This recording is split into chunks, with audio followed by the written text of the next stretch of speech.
हे बघा इथे मसाला किती छान मस्त असा फ्राय झालेला आहे। तेल सुटायला इथे सुरुवात झालेली आहे। असाच सेम फ्राय करून घ्यायचा। तर ज्या वेळेला तुमच्याकडे भाजीला काही नसेल ना, त्यावेळेला तुम्ही ही रेसिपी नक्की ट्राय करा।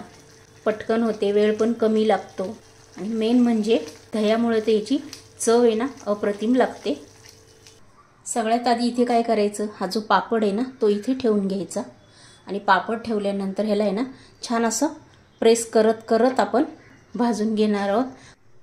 इथे ही पण साईड हलकी आपण इथे भाजून घेणार आहोत। काढून घेते, दुसरा पण मी तसाच भाजून घेणार आहे। गॅसची फ्लेम आहे ना ही मीडियमच ठेवायची आहे। आता तुम्हाला किती पापडाची भाजी करायची ना त्यानुसार तुम्ही इथे पापड घेऊ शकता। जर भाजीला काहीच नसेल घरात त्यावेळेला तुम्ही ही ट्रिक करून बघा, अतिशय टेस्टी भाजी होते। वाटत पण नाही की ही आपण पापडाची भाजी केलेली की काय। आता इथे मी सर्व पापड असेच भाजून घेते। इथे मी वाटीभर दही घेतलेले आहे। हे दही इथे आपण छान फेटून घ्यायचं आहे। एकदम आपल्याला इथे क्रीम सारखं फेटून घ्यायचं आहे। आता हे फेटून झाल्यानंतर याच्यामध्ये मी 1 चमचा हळद टाकलेली, छोटा चमचा आहे। 1 चमचा इथे लाल तिखट टाकून घेतलेले आहे। 1 चमचा गरम मसाला आणि 2 चमचे इथे मी कांदा मसाला घेतलेला आहे। आता आपण सर्व टाकल्यानंतर हे छान मिक्स करून घ्यायचं आहे। पूर्ण दह्यामध्ये आहे ना हे कोरडे मसाले छान फेटून घ्यायचे, एकजीव करून घ्यायचे। मी ज्याप्रमाणे ही रेसिपी बनवते ना त्याचप्रमाणे तुम्ही बनवून बघा, खूप टेस्टी लागते। आता आपण छान फेटून घेतलेले इथे हे बघा। आता आपण ही रेसिपी बनवण्यासाठी इथे कढई ठेवून घेतलेली आहे। तेल ॲड करायचं इथे। आता इथे अर्धा चमचा जिरे ॲड केलेले आहे, अर्धा चमचा इथे मोहरी ॲड केलेली आहे। लसूण पण टाकून घ्यायचं लगेच, कढीपत्ता। आपण हे छान मिक्स करून घेतलेले आहे, फ्राय पण झालं छान। आता ह्याच्यामध्ये 2 बारीक कांदे मी बारीक चिरून घेतलेले आहे ते ॲड केलेले। आता हा कांदा पण आपण ह्याच्यामध्ये छान फ्राय करून घेणार आहोत। ज्या वेळेला भाजीला काही नसेल ना त्यावेळेला तुम्ही ही पापडाची रेसिपी करून बघा। ही जी पापडाची भाजी आहे ना ही पटकन होते, याला वेळ पण लागत नाही। जर पापड असेल घरात तर तुम्ही नक्की ट्राय करून बघा एकदा।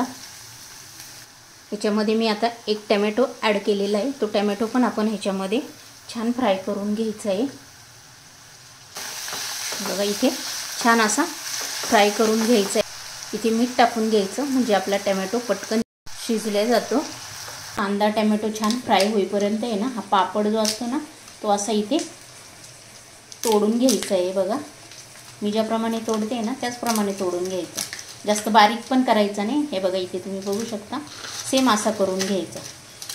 इथे जास्त बारीक केलं ना की तो गाळ होतो त्याच्यामध्ये, म्हणून आपण इथे असे पापडाचे मोठाच पापड कट करून घ्यायचं आहे हातानेच। इथे कांदा टोमॅटो फ्राय झालेले, तेल पण छान सुटायला सुरुवात झाली। इथे मी थोडीशी कोथिंबीर टाकून घेतलेली, त्यानंतर जो मसाला आपण तयार केला होता तो आता याच्यामध्ये पूर्ण ॲड करून घ्यायचा आहे। आणि हे दह्यामध्ये मसाले ॲड केलेले आहे ना आपण, त्यामुळे काय करायचं, गॅसची फ्लेम ही मीडियम करून घ्यायची आहे। हे 2 मिनिटं आहे ना ह्याच्यामध्ये छान फ्राय करून घ्यायचं आहे। हे बघा छान तेल सुटायला सुरुवात होते आणि 1-2 मिनिटं हे छान फ्राय करून घ्यायचं आहे। गॅस हा बारीकच ठेवायचा आहे आपल्याला, कारण दही याच्यामध्ये फाटण्याची शक्यता असते। तर ज्या वेळेला तुमच्याकडे भाजीला काही नसेल ना त्यावेळेला तुम्ही ही रेसिपी नक्की ट्राय करा। पटकन होते, वेळ पण कमी लागतो आणि मेन म्हणजे अतिशय टेस्टी होते। दह्यामुळे तर याची चव आहे ना अप्रतिम लागते। हे बघा इथे मसाला किती छान मस्त असा फ्राय झालेला आहे। तेल सुटायला इथे सुरुवात झालेली आहे। असाच सेम फ्राय करून घ्यायचा।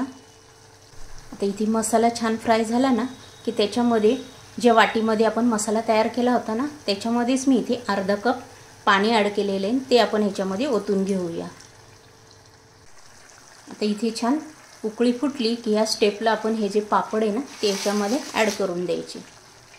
आता आपण ह्याच्यामध्ये मिक्स करून घेणार आहोत। छान मिक्स करून घ्यायचे की पूर्ण या पापडाला जो मसाला आहे ना हा लागला गेला पाहिजे। आता इथे मी मिक्स करून घेतलेले आहे, थोडीशी कोथिंबीर ॲड केलेली आहे.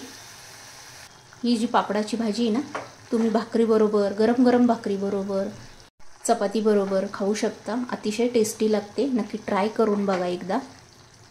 या भाजीची चव आहे ना दह्यामुळं खूप छान लागते. तुम्हाला जर ही माझी रेसिपी आवडली असेल ना तर पटकन लाईक करून घ्या. चॅनलवर जर नवीन असेल ना सबस्क्राईब करून घ्या आणि हा व्हिडिओ शेअर करा. आणि अशा छान छान रेसिपी घेऊन आपण नेक्स्ट व्हिडिओमध्ये पुन्हा भेटूया. तोपर्यंत बाय.